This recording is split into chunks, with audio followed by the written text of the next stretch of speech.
Hello, everybody. My name is Davis, and I'm the CEO and co-founder of company Printful. Today, I'm going to talk about many things we learned as a business in our 5 years entering the US market. First of all, I'll give you a little bit of context. What is Printful? Printful is a print-on-demand dropshipping company. We print T-shirts and other print products for online e-commerce stores, so they don't have to invest in expensive inventory and warehousing. In other words, we make it really easy for anybody to launch their online e-commerce store. We print about 250 different products, ranging from T-shirts to leggings. We started our business back in 2013. We started back in Los Angeles. Here's a photo of founder printing some of the first products in his home. Now we have 2 fulfillment centers in US, one original one in Los Angeles, and another one we opened up in Charlotte, North Carolina in 2016 to bring faster e-commerce goods to the end consumers on the East Coast of US. And only in our 4th year as a company, we opened up a fulfillment center in Europe to do similar stuff and tackle the European market. Over the last 4 years, now it's our 5th year, we printed more than 4 million products. Are scheduled to print about our 5th million product in about months or so. We have about 350 employees worldwide, majority of them in the US. About 250 are actually working in the US. The rest of are in Latvia. And about 80% of stuff we print goes to consumers in the United States. And by how many employees you have, we're the biggest Latvian business in the US. And this is a photo of our Charlotte facility. Couple of things you should know before you go to the US. US is one of the best markets, if not the best in the world. It's integrated, it's huge. If something didn't necessarily work in your own country, it might actually work in the US, because niches are big there. For instance, if we launched Printful in Latvia, I believe we could have built a business, but perhaps instead of 300 employees, we would have 3. But in US, the opportunity is much bigger. And one of the most important things that I think a lot of startups in Baltics and Latvia miss is that they need to build trust. You come from the Baltics, Latvia, a lot of American consumers are not used to that. So it's important to have a trustworthy image and impression from the first sight.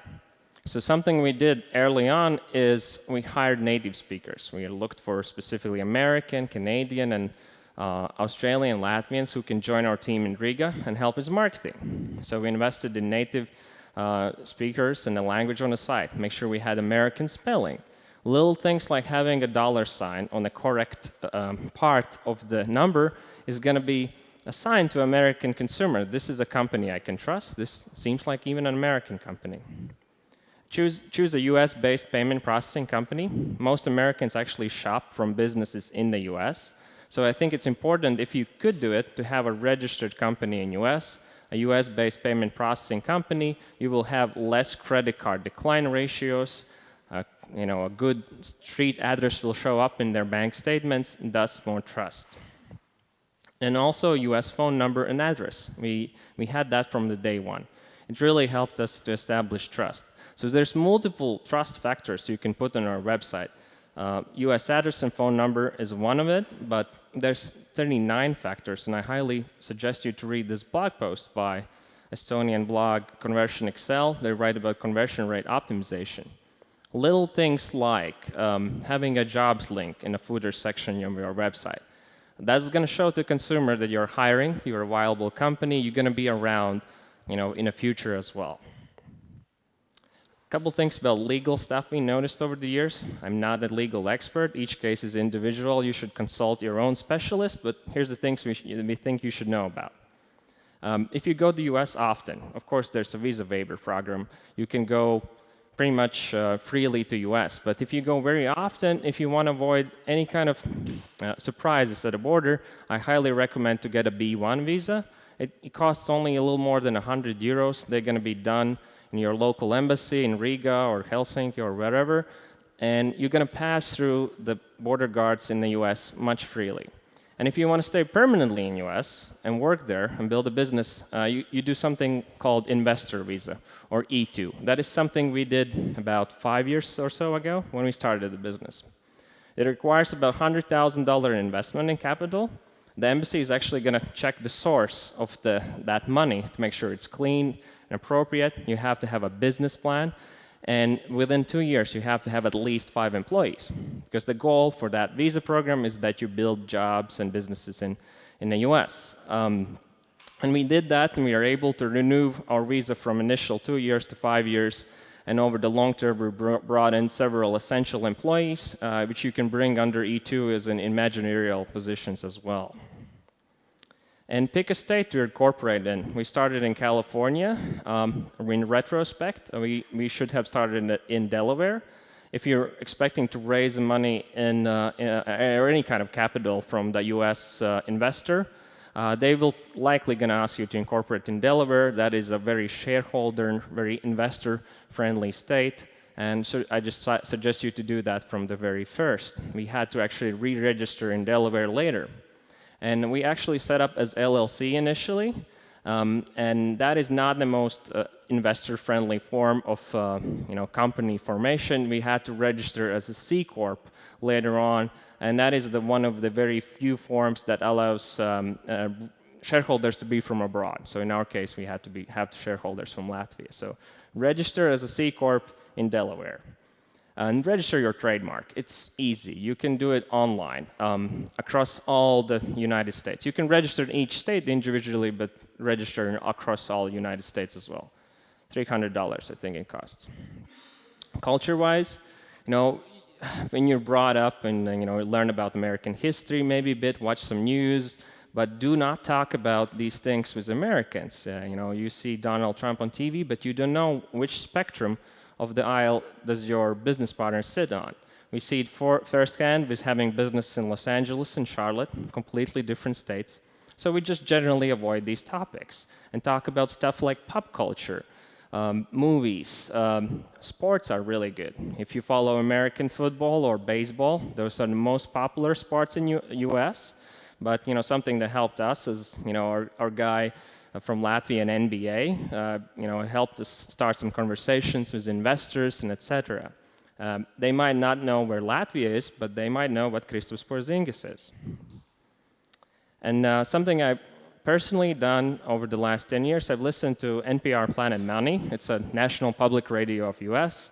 And they have this 20-minute show or so that you're going to talk about business news in the US, and you're going to stay current and have something to talk about with your business partners over there. And also, it's very important to be very proud of your country, your product, and service. I'll use an example. So a couple of years back, I knew an American Latvian who worked at Apple. And this Latvian company approached me. He said, can you set up a meeting? So we set up a meeting where this Latvian company pitched Apple executives. And they started a pitch of their product, introducing themselves. Hey, we're from country Latvia. It's in the middle of nowhere. And it's always kind of mixed looks on an Apple executive's part. And American Latvian was just embarrassed how you can say something like that about your country and your product. So remember, Americans are extremely proud and patriotic of their country and product, so you should be the same. If you do not respect your country and product, Americans will not respect you back as well. And leave 15 to 20% in tips. Waitresses and waiters are one of the very few professions in the United States that are legally allowed to be paid below minimum wage. So if you don't leave a tip, you essentially have not paid for the meal with your business partner or whatever, so it's extremely rude not to leave any tip in the US. About local support, something we've done, we partnered with Embassy of Latvia when we opened up the Charlotte facility in 2016. Ambassador came down from DC to Charlotte, cut the ribbon. So as I said, most Americans have not even maybe been outside of the US, so having ambassador at your ribbon cutting ceremony is something special for, I think, for some average Americans. And it helped us get some publicity in Charlotte, local media. We were in the Charlotte biggest newspaper, Charlotte Observer. We actually ended up on evening news on that day. And we ended up hiring one person who applied to Printful just because he saw us on Charlotte Evening News that day. So something we also been reaching out over the years are American Latvians. We talked about that we need some contacts in the logistics and warehousing industry and e-commerce. Some of the people had worked in this industry have consulted us only because we were Latvian. So they wanted to help out a Latvian company, and that has been worked out pretty well.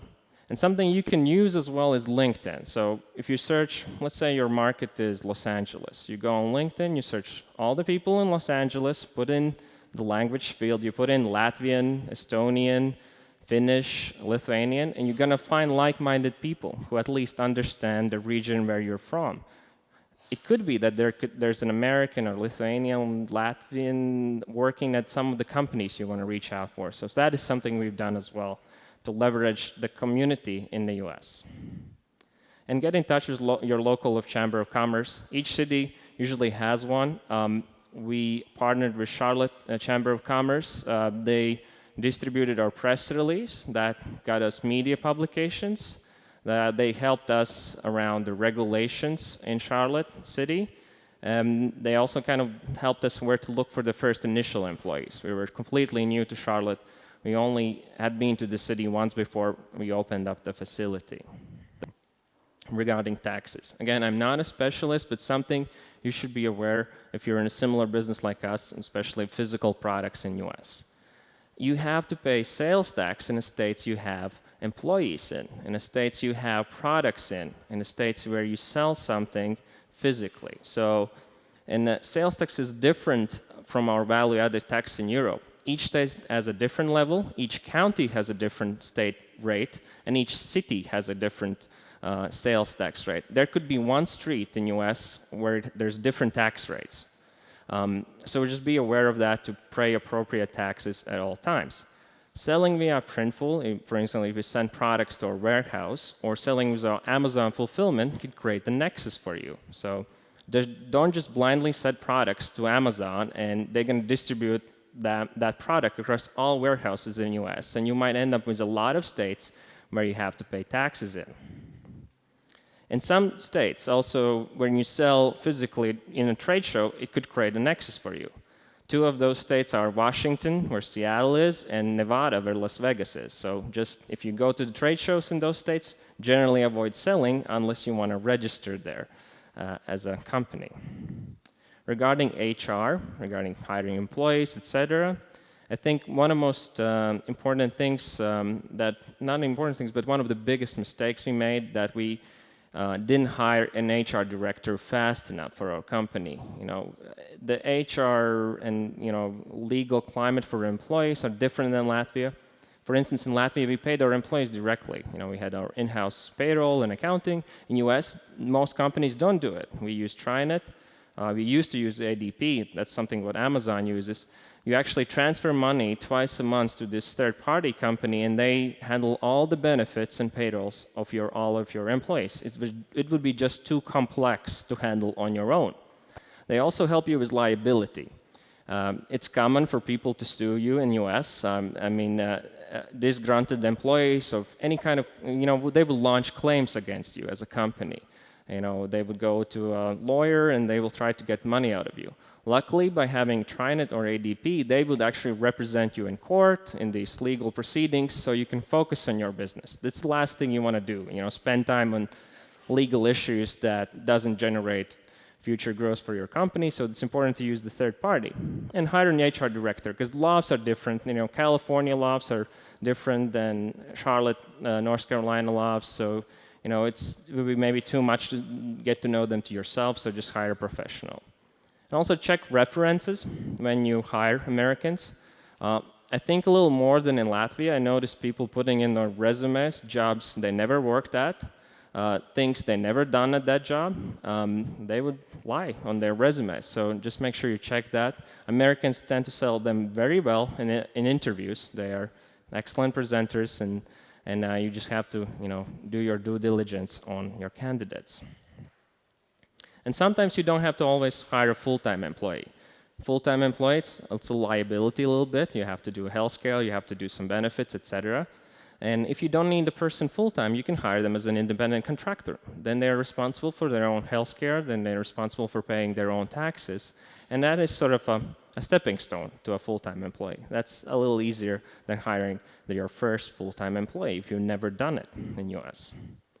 In labor-intensive industries like ours, e-commerce, we do a lot of seasonal hiring around December and November, using temporary agencies. These agencies are available also in Europe. They will do sourcing, interviewing, get people in through the doors to your company fast, and they take majority of the risk. Of course, you pay them for that service. When you post job listings on the US, Craigslist is #1 across all the United States.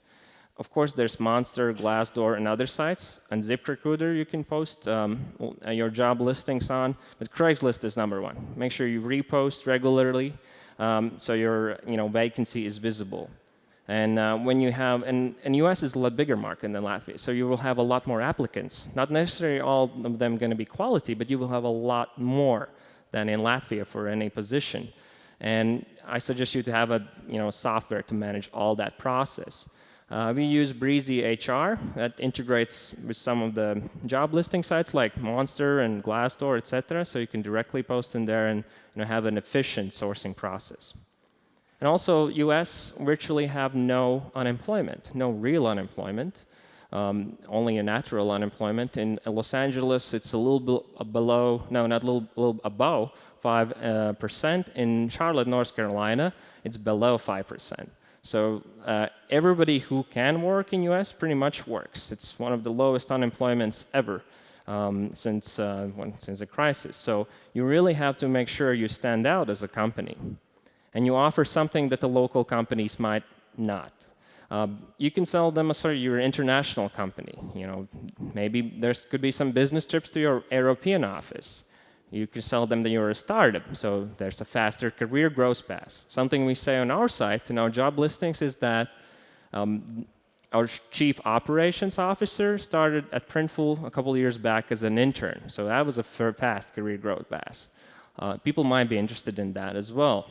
And look for maybe employees with international experience. It could help you, culturally have a more fit with your employees, people who at least have been around people from other countries, so they know they speak a little differently and behave a little differently. There's a huge variation in pay rates across states, companies, industry. Use Glassdoor, PayScale, or other services, or even local state information to find how much you should pay your employees to be competitive. And also, there's some bigger emphasis on job titles in US that I found in Latvia. For instance, production supervisor and production manager are completely different things, and there's going to be different pay rates and different expectations from people who apply for that position. So make sure you do your research about what you want to hire. There's Latvian, we hire project managers. That's kind of very wide role. In the US, you have to be a lot more specific. And also, not a lot of people compared to Latvia, not as many people go to higher education. So if you have a candidate who has going to university, that's going to be a huge premium on their pay, usually a big difference, a lot bigger difference than in Latvia. Just be aware of that. And regular performance reviews are a must in US. It's been more and more common in Latvia, but Americans will expect feedback regularly, sometimes even every quarter, but at least half a year. Sit down with your employees, talk about their performance, and that is how they usually ask for changes in their pay, etc. It's a highly competitive market for employees. And regulations and pay rates differ from salaried and hourly employees. You have to actually qualify your employees correctly. If you don't, you're going to end up paying penalty, maybe some back taxes, etc. So salaried employees are generally who are independent workers. A lot of managers has to be salaried. And there's even a minimum you have to pay them. For instance, in California, $47,000 is the minimum you have to pay salaried employees. So make sure you qualify them correctly. And that's why you need an HR director for. And I think that's it for me. So thank you. Thank you, Davis. Thank you. We'll have time for a couple of questions. I should have a catch box, a microphone here somewhere. Yeah, there. Excellent. Do we have questions from the audience? This is the rare opportunity. Just raise your hand and you will have there, behind your back, and just throw it. Excellent. Talking to the whole. Hey, you were telling about trademark registration. Is it always necessary to know that it's registered when you post your logotype somewhere? So as here you don't have a trademark sign, how do you use it? Or it's just important part is so it's registered, but you don't then showcase it around that it's registered. Well, we can put a TM to our name, but it's not necessary. It's just necessary to protect your trademark. We've been able to use it to sometimes get some social media handles. Maybe some people are infringing. If you have a trademark in US, it will be easier to register later in other countries, etc. So it is just a $300 investment, and you can register for the US company and also Latvian company. Doesn't matter. Any other questions? There is a question there. Hey, how did you make people believe in your product in the US? How did you use them? Did you hire some local agency, marketing agency, I mean? No, we actually did it all ourselves. As I said, part of it was hiring people from the US. Part of it was also partnering with good companies. So we integrate with a bunch of e-commerce platforms. One is Shopify. So Shopify actually recommended us in as many cases to their new signups. They were a more established brand, so by them recommending us, we earned some of their credibility. So that is another way to grow really fast in US. Partner with larger, established companies. Cool. Any other questions? Now is your chance. If not, then thank you very much. This was a very informationally packed thing. It was great to hear this.